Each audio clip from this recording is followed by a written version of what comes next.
Welcome back to the Self-Esteem and Confidence Mindset podcast with me, Johnny Pardo. Today, I welcome Lane to the show where we're going to be talking about self-confidence, mental health resilience, discovering your true essence, and much, much more.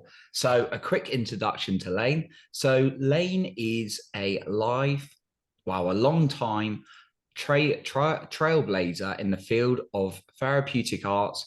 Lane Gardner, an award-winning arts educator, motivational speaker, singer, songwriter, author, and nonprofit entrepreneur, is an emerging voice in a world where innovative solutions to our rising mental health crisis are desperately needed. She is a fierce advocate for helping people uncover, recover, and discover their original superpower and creative expression. So welcome to the show today, Lane. It's a pleasure to have you on, as I was just saying. So yeah, first of all, really interesting to hear. You've obviously got you're doing some great work out there, like trying to help a lot of people. Be really interesting to hear a little bit around what your drive is, what's kind of inspired you to get into helping people with mental resilience, with the mental health crisis. Yeah, that'd be a really good point to start off with. Sure. Well, first of all, thanks so much for having me, Johnny. It's my pleasure to be here. Um, I would say sort of my whole life has been about being focused on mental health. Kind of just give you a quick sort of, history of my past and why I ended up focusing on creative expression and also mental health. In my early life, I had a really traumatic upbringing. Believe it or not, I was actually raised for quite a few years in a fundamentalist religious cult, which was incredibly damaging to my emerging, developing young spirit at the time, as I'm sure many of your listeners could imagine. But when I was younger, I found my way into the arts. My family were quite a collection of self-taught musicians, so I sort of grew up already knowing the power of music and creativity, and doing that with other people.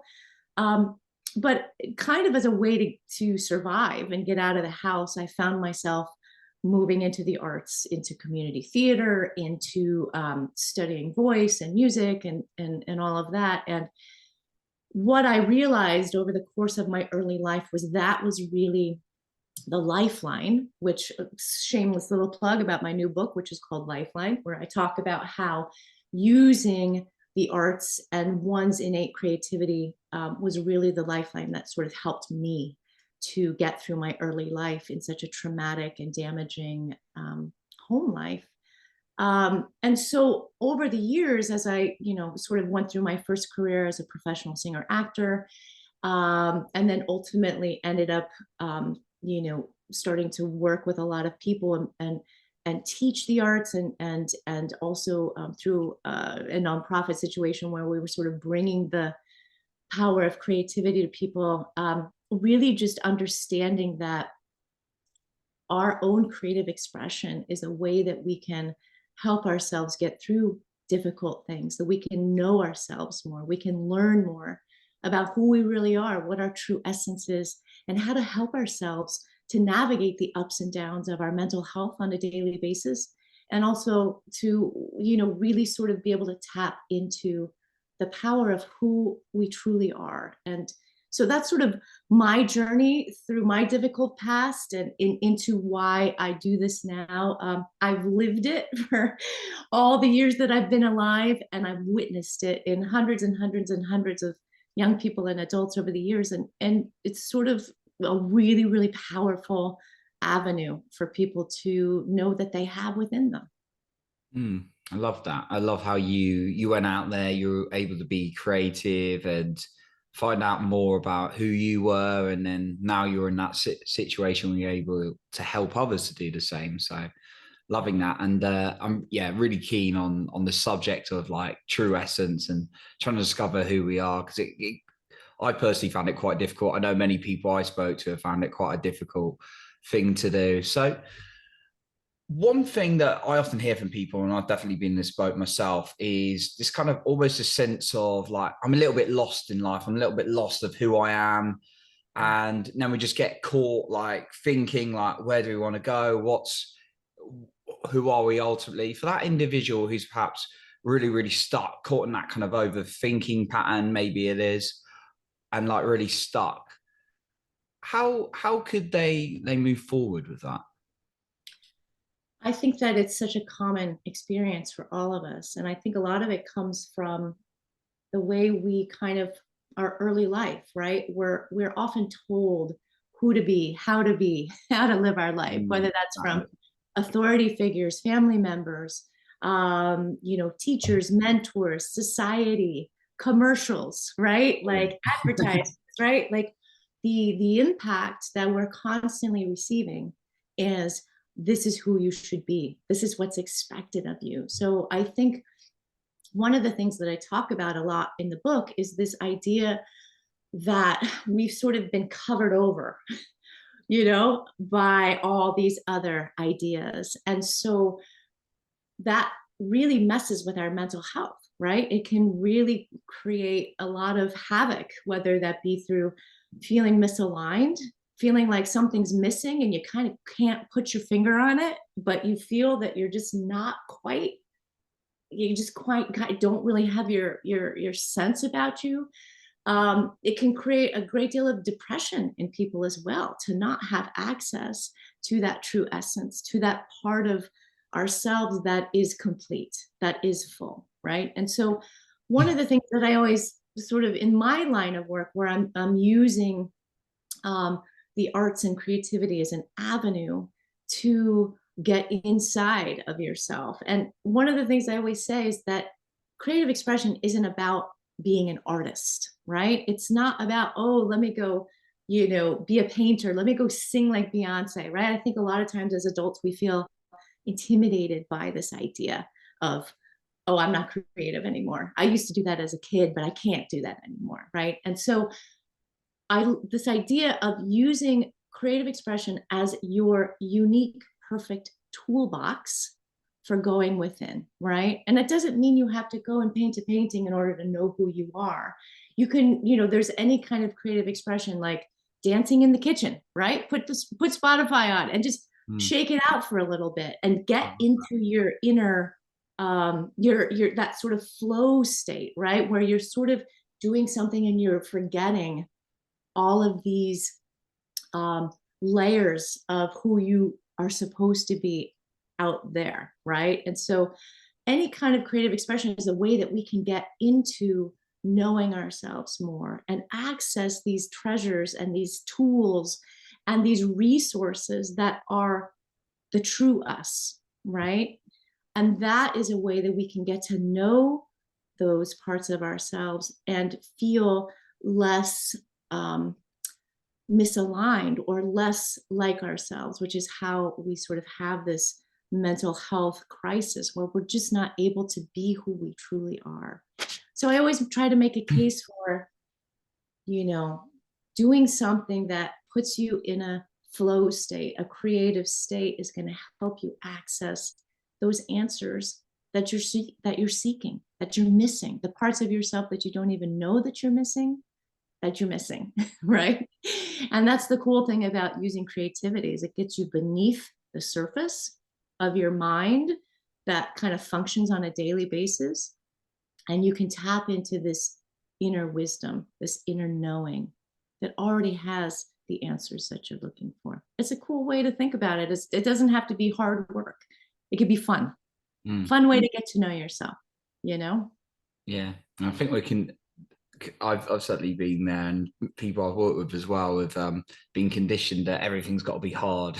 A lot of the time, there's a lot of stress conditioned. I personally felt that even to this day, I still have to work for a little bit. But yeah, I like what you said about it doesn't need to be hard, and your example of dancing. For me, I've found writing quite effective. Like just writing, even blogs. Sometimes I'm like, oh, I was actually able to express me, and I felt more connected to the heart. So yeah, I guess for the individual, it's specific, right? For Yeah. how they like to be creative. I always say to people, follow the passions that you're already interested in, the curiosities, the things that you already naturally are gravitating to. Go into that a little deeper. Take yourself into a space where you can kind of be checking out of this outer experience, which helps you check into your inner experience, right? And it could be anything. It could be gardening. It could be decorating a cake, making a beautiful meal where you're crafting that exact way you want to plate that food on the plate, right? Anything where you're contributing your essence to it, in just the way that you can. And I think that's the cool thing about this idea where it doesn't have to be hard. It can be going into a space that you already feel good about, that you already feel excited about, and seeing more of what you can bring to that by taking the judgment out of it and being like, oh, that's not how it looks on TV, or that's not how these other people do it. Like, this is my this is my way of bringing myself to the table. And there's nobody else on the planet who's like you. There's nobody else on the planet who's like me, with those particular combination of gifts, talents, skills, assets, resources, right? Each of us has this innate brilliance within us, which is our true essence, which is the part of us that only we can do and only we can create in the world. And with that comes a great deal of fulfillment and ease and fun, because we're not fighting against ourselves. Mm. Almost like a curiosity into your passions. You're saying the That's right. example about cooking's one that I always miss as well.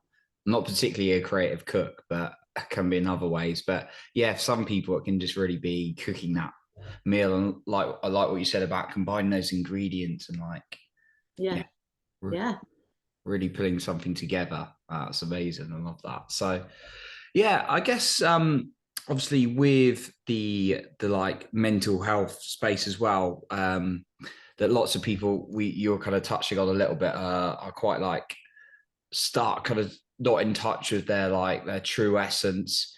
For you, did you find that you were creative, but was there anything you had to go through in the process, or you've seen from other people, like being able to connect with themselves in other ways apart from creative expression? Great question. I think in all the years that I've been doing this work, one of the things that always strikes me is how unique and how individual each person's journey is, right? So yes, I pursued creativity. I also spent a lot of years in therapy, talk therapy. Not and that's not for everybody, right?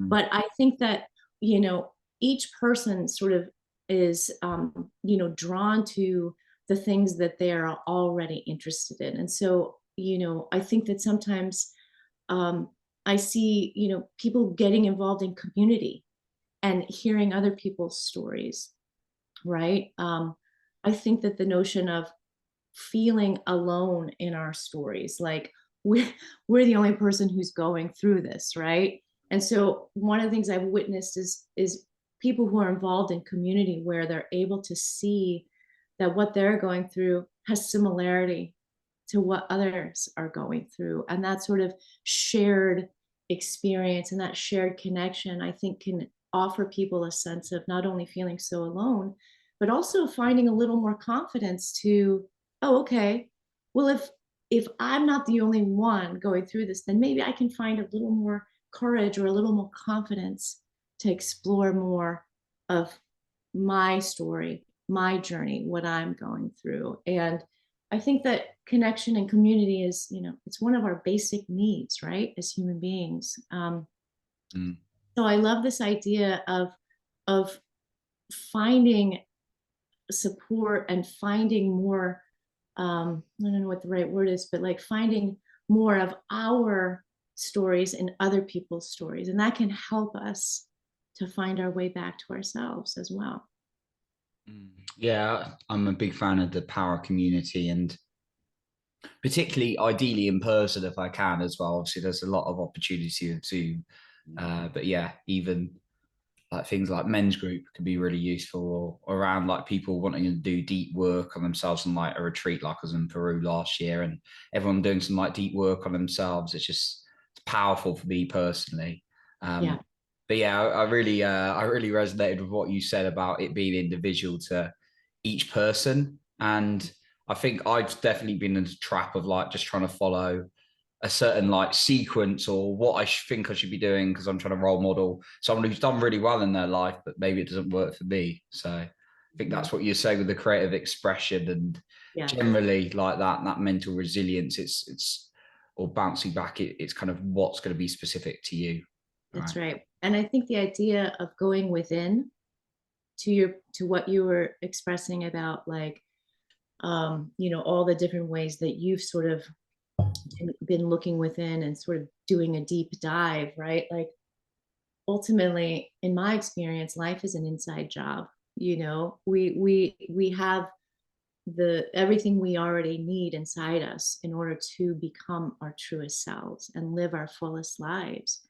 And that is individual to each of us. But I think a lot of times we're sort of taught to look outside of ourselves for the answers, and sort of say, okay, well, somebody tell me what I need to know, or give me a magic pill to make me feel better, right? Whatever. There's so many different ways in which we tend to go outside of ourselves. And so the ways in which each of us can find a pathway in, I truly believe that in all the years that I've done the work that I've done and all the folks that I've had the honor of helping, is that when we find a way to go within, that's where we can tap into our true essence. That's where we can tap into this sense of confidence and knowing that what we're doing is right for us because we're aligned with ourselves. We're not trying to do what somebody else is doing, which is going to feel like wearing somebody else's clothes, right? It's never going to fit quite right. Hmm. But going within, that's where the confidence comes because you're aligning with who you really are. And you're not going to need to look outside of yourself and be comparing yourself as much to other people because that self knowledge, that's that inner knowing is sort of the greatest key to confidence, in my opinion, that I've witnessed over the years and certainly I've felt within myself. The answers aren't out there, they're within. Yeah, yeah. Also trying to and great marketing makes you think you need the answers. A lot of the time, there's some very great marketers out there that Mm. make you think you need their stuff to kind of move forward. Sometimes, although sometimes, obviously, I'm always a fan of at the same time massively investing in myself, but to as a way to kind of get more aligned with me and have that support and resources rather than I needed it something externally. But I've been guilty of many times not looking inside and Yeah, inside. I think it's a really good point considering where we're in a very competitive society, right? yeah, Definitely. yeah. Yeah. I think it's just kind of how our society is, to your point. We're sort of already coming into this world with this kind of societal expectation or tone already in place. We kind of inherit that belief system, right? That we have to be in competition with other people. We have to be the best whatever, as opposed to we're not taught to be our best selves. How do we find happiness and joy by being our best selves? Love that. Yeah. And linked to that, like one thing that I've certainly found working with people, coaching people in the past, and my own journey is this kind of inner critic, which is always I've personally found an ongoing journey. Right? There's different ways to I found to manage that relationship, and I've learned lots of people. For you, did you find creative expression help with working with the inner critic? Yeah. I think for me, one of the things that occurred to me as I was sort of going through the creative process, both as a young person and as a professional, was that inner critic would always come up the moment I wanted to try something new, the moment I wanted to expand myself, become a bigger version of myself, try to sort of spread my wings into something, beyond where I was. And I kept running up against the same like repetitive experience where I would feel very anxious, very much like I didn't have permission to do that. I would also kind of sabotage my process, right? Like, oh wait, you don't actually need to try that. Let's just stay here. And so as I started developing this work more and more, I realized that the question was that we should be asking ourselves is, where does the inner critic come from? What's the origin story of the inner critic? Right? We all kind of know this idea of like, oh, tell your inner critic to shut up or whatever, right? You got to shut that down. But I think understanding where the inner critic comes from is key to being able to work with it and to be able to work around it. And so using creative expression, how I really was able to do for myself and how I help people do as well, is to write a story about what that inner critic might be, where it comes from. Draw a picture of what that inner critic looks like, right? We all have this past with, like we were mentioning before, an authority figure who told us we had to be a certain way, a teacher who told us that we were terrible at drawing, so we should never be an artist, a classmate who embarrassed us on the playground, and we totally like ingested that as a critic that we carry forward with us into adulthood. And so we can use creative expression as a way to sort of curiously, and I love that you used that word not too long ago, this curiosity, instead of like feeling like we have to shut that inner critic down and say, go away from here. Let me do my own thing. If we start to be curious about the inner critic, through these different creative means, and we can come up with discovering that in our own way. You could write some lyrics about what the inner critic is. You could, like I say, I always am a big fan of movement, like express that feeling of what that inner critic, how it holds you back, how it keeps you hostage to your own limitations, right? And so using the creative process to be curious and say, okay, instead of only thinking of the inner critic as just horrible thing, what if I said, let me get curious and find out what its job is? Why is it still so prevalent in my life? And by investigating that and getting curious about that, then we have the opportunity to work with it.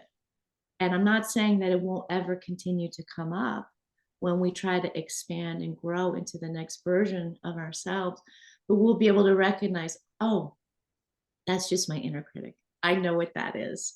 And you don't have to believe it. You can stop believing what the inner critic says to you because you understand its origin. You understand that it came from something in your growing up years that made you immediately start to believe that you weren't worthy of love or of acceptance or of appreciation. All of these things that our inner critic keeps us so small about. So I always, and in the book, I have a bunch of exercises, creative exercises to help people sort of playfully start to tease out where that inner critic comes from. But I think we're all creative beings. And so if you just ask yourself the question, well, how could I find out where my inner critic comes from? I think each of us will create our own activities and our own pathway in to discover that. And it's so empowering because then you know what holds you back and you know how to work with it. And then you can start to grow into more and more of your brilliant self because you've become aware and conscious of pieces and parts that are holding you back. It's really cool. It's really powerful. And it's fun. It doesn't have to be horrible. Again, going back to this, it doesn't have to be so hard. It can be playful and curious and fun. I love that. Yeah, it's yeah, for me, I totally relate as well. And and sort of learning a lot about the inner critic over the years. It's for me, it always pops up in that place of like really trying something new or growing. I think like even when jumping into like a sales role, I think it was it's most then because it's like, oh, you're an idiot. They can, they completely Yeah. they completely out, you were weak on that. It's all that kind of chat. And like I remember in project management career as well. It's a bit like that. It's like, oh, you're too weak to speak to them. You haven't got any of this. And then it's just working through that and then developing that confidence. But I love how I'm a big fan of not trying to like push stuff away, like this kind of like almost this positivity, this like where you just ignore the negatives, but I just, in my case, it's popped back even worse. Yeah. So actually building that relationship, and it can be through this expression, this creative expression. You're talking about drawing and writing. So highly excited about checking out your book, and Yeah. yeah, definitely going to recommend that for the listener to have a look at as well, which we're going to link in the show notes as well. We'll touch on that in a second. So Lane, just before we sort of like wrap up today, I just want to ask you, what is your, it could be something you've said today, it could be something new, but if you were to give your number one confidence tip to the listener, what would it be? I think it is sort of the essence of kind of what we've been talking about the whole time, which is each of us has everything we already need inside us to be our best self, to access our best life, to also navigate the ups and downs of the journey. I think that that's reality, right? We can't just sort of will ourselves to always be happy or to always have this perfect life. Part of the journey is having tools and resources to be able to go with the flow of whatever life brings. And we're constantly sort of in this cycle of growing and changing and emerging Mm, and going through difficult things that then help us learn and grow again. And so I think that's the thing that always resonates with me the most is we already have what we need, and it's just finding pathways in to access that inner wisdom, that inner knowing, that inner confidence, and that inner brilliance that each of us has. And um, the answers aren't out there. We each of us can bring our fullest selves to the table by going within, mm, and that's something that can make us not only feel confident, but can also make us feel safe in our lives. And I think that that's a really important thing. When we know we already have what we need, we can feel safe and supported and have more trust in ourselves and in the journey of life. And that's kind of everything, isn't it? Having that inner sense of safety and support. creating your own safety and confidence from internal, being in control of that. Love that. So yeah, Lane, I know obviously we've touched on the book a couple of times. But yeah, for the listener, if they want to reach out to you, find out more about your work, they want to find the book, where can they find you or the book? So the easiest place to find me is just my website, which is my name, lanegardner.com. There's tons of resources there. You can find the book there. You can download my free toolkit to get you started, creative toolkit to kind of try it out, see how you think about it, how it works for you. You can also find my nonprofit there, which is it's called Thread, and it's a nonprofit that brings the power of creative expression to communities who are struggling um, in a traumatic way, whether that be communities who are affected by gun violence or affected by you know any kind of difficult situation where there's a community that are kind of coming together with that particular experience. So the nonprofit you can find there too. I'm always welcoming people to reach out to me about bringing this work to more and more folks who need it, both individually and collectively. And the book is called Lifeline: Recovering Your Mental Wellness Through Uncovering Your Creative Brilliance. You can get it through my website. You can get it on Amazon, both in Kindle and in paperback version. It just came out, so I'm always trying to push to get it into more and more hands. And so if any of your readers feel compelled to pick it up, please feel free to share it with other people, write a review if it resonates with you, because this is the way in which we can sort of continue to grow the concentric circles of wellness, which we all need. Love it, Lane. Very going to be very excited to have a look at the book as well. So Be looking for my copy in a moment after this. Awesome. So cool. Thanks once again, Lane, for coming on today. Appreciate you. Thank you, Johnny. My pleasure.